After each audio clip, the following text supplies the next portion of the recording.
నా dinner box ఎలా ఉంటుందంటే ఈవినింగ్ 4:30కి దానిమ్మ జ్యూస్ కానీ పైనాపిల్ జ్యూస్ కానీ 200 ml తాగుతాను. 5:30కి 5 రకాల నానపెట్టిన విత్తనాలను తింటాను. ఒకటి బాదం పప్పులు ఒక 30 నుంచి 40 వరకు, పిస్తా పప్పులు 15 నుంచి 20 గ్రాముల వరకు అన్నీ. ఇక మూడవది గుమ్మడి గింజల పప్పు ఒక 15 గ్రాములు. నాలుగవది పొద్దుతిరుగుడు పప్పు ఒక 15-20 గ్రాములు. ఐదవది పీకాన్ నట్స్ అని ఉంటాయి, అది 10-12 నానబెట్టుకుంటాం.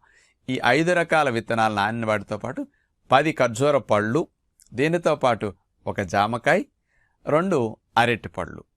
ఇది ప్రతిరోజు నా డిన్నర్ ప్రధాన ఆహారం అన్నమాట.